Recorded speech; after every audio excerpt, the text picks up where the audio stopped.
Hello friends, के teaching blog YouTube चॅनलमध्ये आपलं खूप खूप स्वागत आहे. तर जशी जशी आपली एक्झाम जवळ येते सीटीईटी, तर थंबनेलमध्ये तुम्ही पाहिलंच असेल की सीटीईटी मध्ये जो पेपर आपण देणार आहे की जो 14 तारखेला आहे, तर त्याचा टाइम मॅनेजमेंट कसं करायचं तर हे आपण आज पाहणार आहोत.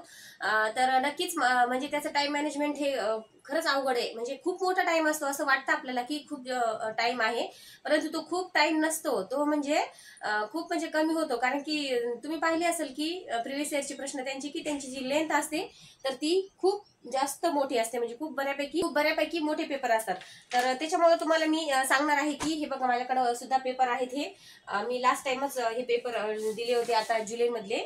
तर त्यावेळेसच मी जसं प्लॅनिंग केलं होतं तर तेच मी तुम्हाला सांगणार आहे की हे बघा, याच्यामध्ये लँग्वेज जे आहे तर ते आपण लँग्वेज फर्स्ट कोणती चॉईस केली तर त्याच्यासाठी अगोदर इथं पाहायचं. म्हणजे फर्स्ट पेजवर दिलेलं आहे की लँग्वेज 1 जर मराठी असेल तर ते प्रश्न आपण 91 ते 120 पर्यंतचे सोडवायचे. बरोबर, याच्यामध्ये खूप जणांचं कन्फ्युजन होतं बरं. म्हणजे बऱ्याच मुलींनी असं केलंय की ज्यांची लँग्वेज मराठी आहे परंतु त्यांनी प्रश्न जे आहेत तर ते 121 ते 150 हे मराठीचे सोडवलेत. म्हणजे प्रत्येक लँग्वेजचे 2-2 प्रश्न असतात. म्हणजे 60-60 प्रश्न असतात. बरोबर आहे.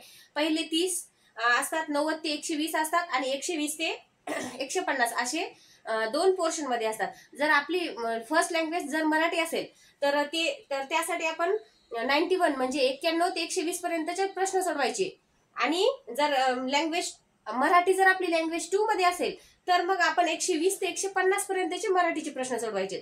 तर हा तुमचं कन्फ्युजन आहे तर ते अगोदरच पाहून जा तुम्ही. कारण की तिथे गेल्यानंतर ते हॉलवरचे जे असतात तर सर ते काय एवढं जास्त सांगत नाहीत. कारण त्यांना माहित असते सर्व सीटीचे हे ते असतात शाळेवाले लोक किंवा कॉलेजवाले, त्यांना एवढं काही जास्त त्याच्यातलं नॉलेज नसतंय. तर ते काही जास्त सांगत नाहीत, थोडंफार सांगतात. परंतु त्यावेळेस आपण घाबरलेला असतो तर त्यामुळे आपल्याला ही बऱ्यापैकी गोंधळ उडालेला असते. म्हणून तुम्ही हे पाहून जा की लँग्वेज 1 असेल तुमची मराठी तर 91 ते 120 चे प्रश्न सोडवा. आणि जर मराठी जर लँग्वेज 2 म्हणून असेल तर त्यावेळेस मात्र तुम्ही 121 ते 150 पर्यंतचे प्रश्न सॉल्व्ह करा. बरोबर आहे. तर अशा पद्धतीने आपल्याला टाइम मॅनेजमेंट कसं करायचं तर याबद्दलच मी तुम्हाला आज बोलणार आहे. तर नक्कीच 14 तारखेला जी सीटीटीची एक्झाम आहे तर सर्व जर आपण त्याचा अभ्यास खूप जोरात करत असाल अशी आशा करते. आणि कारण की खरंच म्हणजे एक्झाम जवळ आल्यानंतर सर्वांनाच खूप त्याचं प्रेशर येतं, किती जरी अभ्यास आपला झालेला असेल तरी. पण बघू शकता तुम्ही, आपल्याला सीटीटीची जी एक्झाम आहे तर त्याचं टाइम मॅनेजमेंट कसं करायचं. बरोबर, एकूण टायमिंग किती असतो त्याच्यासाठी 150 मिनिट असतात. म्हणजे जवळपास 2 तास आणि 30 मिनिट म्हणजे 2.5 तासाचा टायमिंग असतो. आणि त्याच्यामध्ये किती 5 पोर्शन असतात. बरोबर आहे.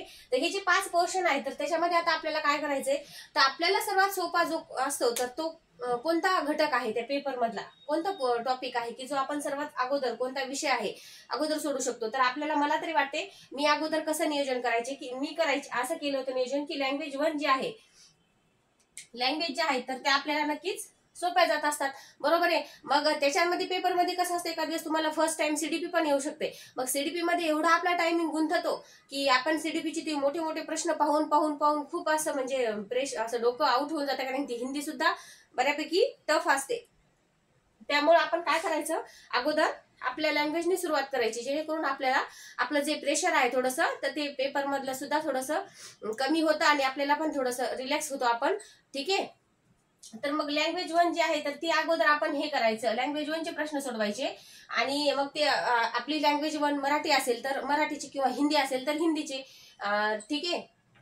आणि ठीक आहे, त्याच्यानंतर मग लँग्वेज 1 चे प्रश्न आणि लँग्वेज 2 चे हे 60 प्रश्न. बरोबर आहे. 60 झाले म्हणजे जवळपास याला लागला 1 तास. हे एका तासामध्ये कम्प्लीट करायचे. म्हणजे आपल्याला सोपे पण प्रश्न असतात एका तासामध्ये, म्हणजे 50 मिनिटातच करायचे. आणि 10 मिनिट जे आहेत तर ते आपल्याला कशाला लागतील, गोल गोल करायला. कारण की त्यांचा जो गोल असतो, हा सर्कल असतो, तो पण बऱ्यापैकी मोठा असतो, त्याला गोल करायला बराच वेळ लागतो. ठीक आहे. तर मी काय करत असते, म्हणजे माझं नियोजन कसं असतं, एक लँग्वेज सोडवली की लगेच त्याचे पूर्ण गोल करून घ्यायचे. त्याच्यानंतर दुसरी लँग्वेज घ्यायची, दुसरी लँग्वेज घेतली की लगेच त्याचे पूर्ण गोल करून घ्यायचे. तर असं जर केलं तर आपल्याला बर्डनही येत नाही आणि आपले गोलही झालेले असतात, पेपरही सुटलेला असतो. म्हणजे बऱ्यापैकी आपलं थोडंसं प्रेशर कमी होतं. म्हणजे 2 पोर्शन तर झाले आपले, म्हणजे हे झाले पाहिजे आपले एका तासामध्ये. बरोबर आहे. एका तासात झाल्यानंतर मग आपल्याला घ्यायचा हा सीडीपी घ्यायचा. सीडीपीला कसं थोडा वेळ लागतो, कारण की प्रश्न फार लेंदी असतात. बरोबर आहे. प्रश्न फार लेंदी असतात. मग त्याचे 30 प्रश्न असतात. मग आपल्याला सपोज याला 30 मिनिट जरी आपल्याला टायमिंग पुरत नसेल तरी पण आपल्याला त्याला 40 मिनिट लागू शकतात. किती? 40 मिनिट. म्हणजे 30 मिनिटामध्ये प्रश्न पूर्ण वाचायचे आणि तिथं पेपरवरच थोडंसं टिक करून घ्यायचं पेन्सिलनं किंवा पेननं केलं तरी चालते, पेपरवर काही प्रॉब्लेम येत नाही. आणि त्याच्यामध्ये जे 10 मिनिट हे एक्स्ट्रा दिले तर ते दिलेत आपल्याला गोल करायला. कशाला? हे सर्कल भरायला. बरोबर आहे. आता ह्या 30 पैकी सीडीपीचे जर तुम्हाला 20च प्रश्न आले, बरोबर, किती? 20 प्रश्नच तुम्हाला बरोबर आले, मात्र 10 तुम्हाला हे आलेच नाही. मग हे लगेच सोडून द्यायचे नाही, लगेच पुढच्या याच्यावर जायचं नाही. हा जो पोर्शन आहे तो पूर्ण कम्प्लीटच करून घ्यायचा. असे 10 प्रश्न जे आहेत ना, तर ते असे तुम्हाला येणारच नाहीत. बरोबर आहे. आता तुम्हाला त्याचं उत्तरच माहित नाही, मग ते 10 प्रश्न घ्यायचे आणि लगेच एक सरळ लाईन मारायची. असं करायचं नाही. त्या सरळ लाईननं काहीच होत नाही. प्रश्न पाहायचा आणि त्याचे ऑप्शन पाहायचे. तर ऑप्शन मध्ये जो ऑप्शन सगळ्यात जास्त एक्सप्लेन केलेला आहे आणि जो ऑप्शन सर्वात मोठा आहे तर तेच त्याचा 100% आन्सर असतं, जो सगळ्यात जास्त एक्सप्लेन केलेला आहे. बरोबर आहे. आणि कथानक आणि त्याचं खाली रिझन दिलेलं असते ना, कथाकथन आणि त्याचं रिझन, असे जे प्रश्न असतात तर त्या प्रश्नामध्ये काय करायचं, हे बघा माझ्याकडे पेपर आहे. आता सीडीपीचाच मला सुरुवातीला आला होता, सुरुवातीला मला सीडीपी आलं. मग त्याच्यामध्ये काय करायचं, हे असे प्रश्न असतात बघा. अभिकथन आणि कारण, हे अभिकथन आणि कारणचे जे प्रश्न आहेत तर याच्यामध्ये जर आपल्याला त्या 10 प्रश्नामध्ये जर 2 प्रश्न अभिकथन आणि कारणाचे असतील ना या 10 मध्ये, तर 2 प्रश्न तसे असतीलच राहिलेले. तर हे 2 प्रश्नाचं आन्सर काय करायचं, सेकंड नंबरचा पर्याय म्हणजे ए अभिकथन, आणि दोन्ही पण बरोबर आहेत आणि ए चं एक्सप्लेनेशन आहे, रिअल कारण आहे, हे म्हणजे पॉझिटिव्ह आन्सर देऊन यायचं, निगेटिव्ह द्यायचं नाही. कारण तिथं पॉझिटिव्हिटी 80% सीडीपीच्या पेपरला. बघा तुम्ही, जे पॉझिटिव्ह ऑप्शन आहेत ना तर त्यांचेच उत्तर 80% असतात आणि जिथं नाही विचारलेलं तर तिथं निगेटिव्ह आन्सर येणारच. बरोबर आहे. परंतु जिथं पॉझिटिव्ह होय उत्तर आहे तर तिथं मात्र बऱ्यापैकी पॉझिटिव्ह प्रश्न असतात. मग अशा पद्धतीने याला 40 मिनिट गेले. मग असे झाले आपल्याला 100 मिनिट झाले एकूण, राहिले 50 मिनिट. मग आता 50 मिनिटामध्ये आपल्याला हे 2 पोर्शन कंप्लीट करायचे. हे पण पटापट करून घ्यायचे. ईव्हीएसचे प्रश्न वाचायचे, जे येत नाहीत ते सोडून द्यायचे. आणि सोडून द्यायचे म्हणजे तेवढा पोर्शन पूर्ण हे 30 प्रश्न वाचेपर्यंत सोडायचे. 30 पैकी तुम्हाला 10-20 सोडवता आले, त्याच्यातले पण 10 राहिले, त्या 10ला लगेच गोल करून घ्यायचं. म्हणजे तो पोर्शन पूर्ण कम्प्लीटच करून घ्यायचा, मागे काहीच ठेवायचं नाही. कशामुळं? कारण की नंतर आपल्याला टाइमच राहत नाही. आता आपल्याकडे टाइमच किती राहणार आहे, हार्डली 20 मिनिटं राहतात. शेवटचे 20 मिनिट राहतील. तर ह्या शेवटच्या 20 मिनिटांमध्ये मग मॅथचे खूप सोपे असतात ना, अगोदर ते सॉल्व्ह करून घ्यायचे. म्हणजे मॅथचे जे प्रश्नपत्र 30 प्रश्न आहेत तर त्याच्यापैकी 15 जे आहेत तर ते पेडागॉजीचे असतात आणि 15 असतात तर रिअल मॅथवर असतात. बरोबर आहे. तर त्याच्यामध्ये काही कॅल्क्युलेशन असतात, खूप छोटे असतात ते कॅल्क्युलेशन. फास्ट म्हणजे फिक्सली आपल्याला आन्सर त्याचं येऊ शकते. तर ते कॅल्क्युलेशन अगोदर करून घ्यायचे पटपट, आणि जे ऑब्जेक्टिव्ह प्रश्न वाटतील छोटे ते पटकन सोडून लगेच गोल करून घ्यायचे. आणि मग शेवटच्या 10 मिनिटांमध्ये राहिलेला सर्व हे पाहायचं, याचे प्रश्न कोणते राहिले मॅथचे ते सोडवायचा प्रयत्न करायचा. जे येत नसतील पेडागॉजीचे तर तसं सांगितलंय त्याप्रमाणे जे सर्वात मोठं ऑप्शन आहे, ऑप्शन